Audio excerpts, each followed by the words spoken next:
Ever wondered how societies organize their economies?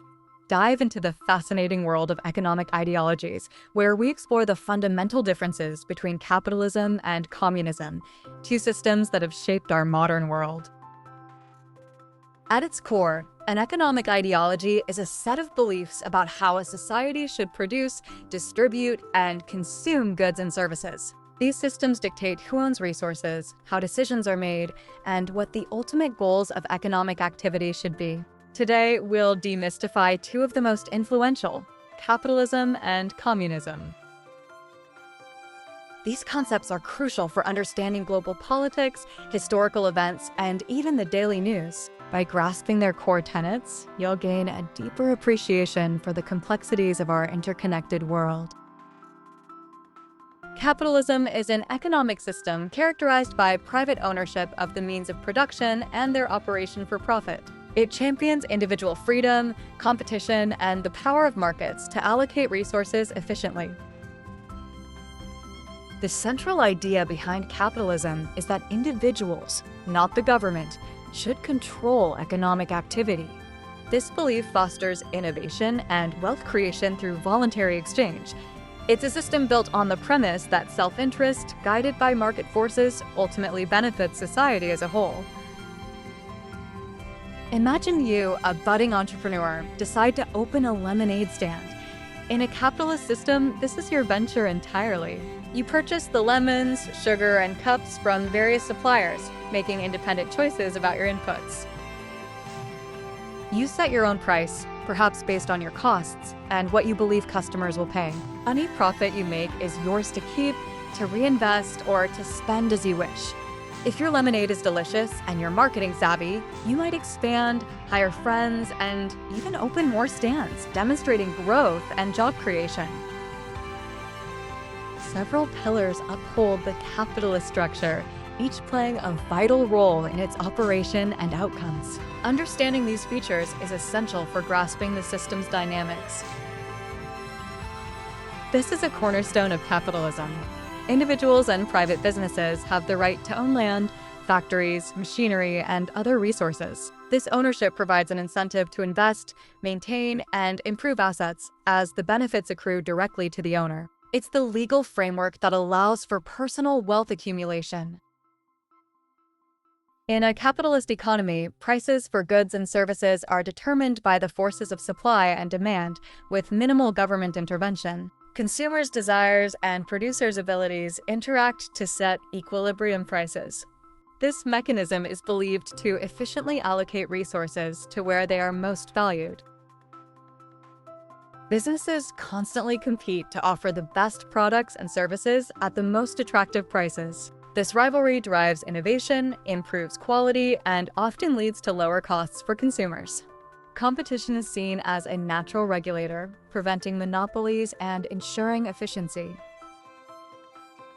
The desire to make a profit is the primary driver for individuals and businesses in a capitalist system. This incentive encourages efficiency, risk-taking, and the pursuit of new opportunities. It's believed that this pursuit of self-interest, when channeled through competitive markets, ultimately serves the broader public good. Capitalism can lead to significant economic growth, technological advancement, and a wide variety of consumer goods. However, it can also result in income inequality, economic instability, and market failures if left entirely unregulated. Communism, as an economic and political ideology, advocates for a classless society where the means of production are owned collectively, not privately. Its ultimate goal is to eliminate social stratification and ensure an equitable distribution of wealth and resources among all members of society. The foundational idea of communism, largely articulated by Karl Marx and Friedrich Engels, is that historical class struggles arise from private ownership. They envisioned a society where collective ownership would lead to shared prosperity and the end of exploitation. The focus shifts from individual profit to the needs of the entire community. Consider a community garden project initiated by a group of friends. In a system akin to communism, the land, tools, and seeds are not owned by any single individual, but by the group as a whole. Everyone contributes their labor to planting, weeding, and harvesting. The produce from the garden is then shared equally among all members, regardless of who spent more time tending the plants. The emphasis is on collective effort and shared benefit, ensuring everyone has access to the fruits of their labor. The structure of a communist system is built upon principles that starkly contrast with those of capitalism, aiming for a fundamentally different societal organization. Under communism, the community or the state owns the means of production, factories, farms, and natural resources. This collective ownership is intended to ensure that the benefits of production are shared by everyone, rather than concentrated in the hands of a few private owners. It's a move away from individual property rights over productive assets. Economic decisions, what to produce, how much, and for whom, are made by a central authority, typically the government. This central planning aims to allocate resources efficiently based on societal needs rather than market demand. The goal is to avoid the perceived inefficiencies and inequalities of free markets.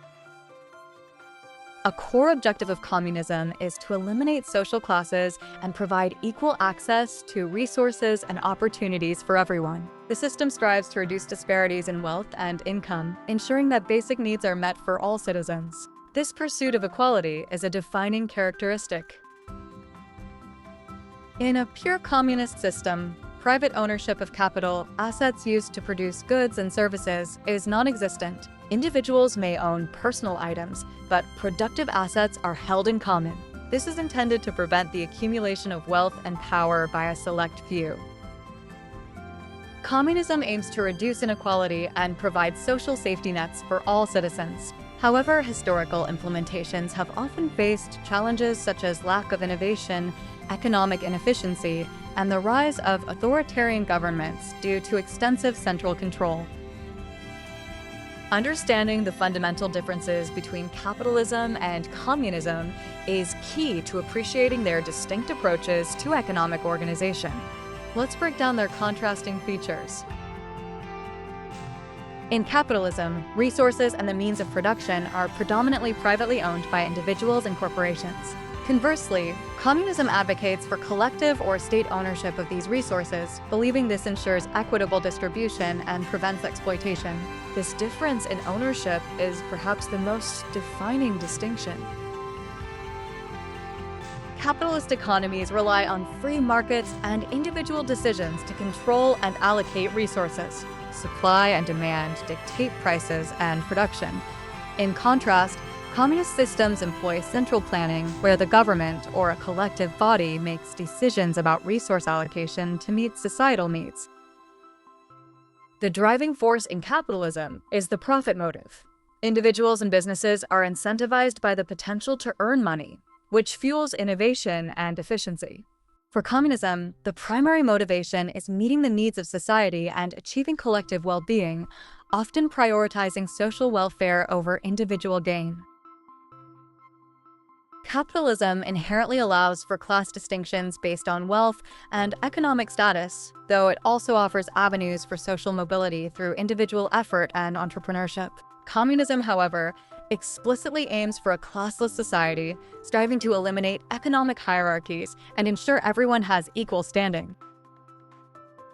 In a capitalist system, the government's role is typically limited, focusing on protecting property rights, enforcing contracts, and providing public goods. While some regulation exists, intervention is generally minimal. Communism, by its nature, requires extensive government control and planning to manage the economy and ensure collective ownership. It's crucial to understand that pure forms of capitalism or communism are rarely found in practice. Most countries operate with mixed economies, incorporating elements from both systems to varying degrees. This blend often seeks to harness the strengths of each while mitigating their weaknesses. For instance, many capitalist countries have robust social safety nets, public education, and healthcare systems, elements often associated with socialist or communist ideals. Similarly, some historically communist states have introduced market-oriented reforms to boost economic efficiency. The spectrum of economic systems is vast, with nations constantly adopting their approaches. The historical evolution of these systems also reveals their complexities. Capitalism has driven unprecedented technological advancement and wealth creation, but has also faced criticisms regarding inequality and environmental impact. Communism, while aiming for equality, has often struggled with economic stagnation and issues of individual liberty. Studying these real-world outcomes provides valuable lessons for future economic policy. Understanding capitalism and communism is not just an academic exercise, it's essential for informed citizenship. These ideologies shape political debates, influence global events, and impact your daily life, from the products you buy to the services you use. By grasping their core tenets, you are better equipped to analyze economic news, evaluate policy proposals, and engage in meaningful discussions about the future of our societies.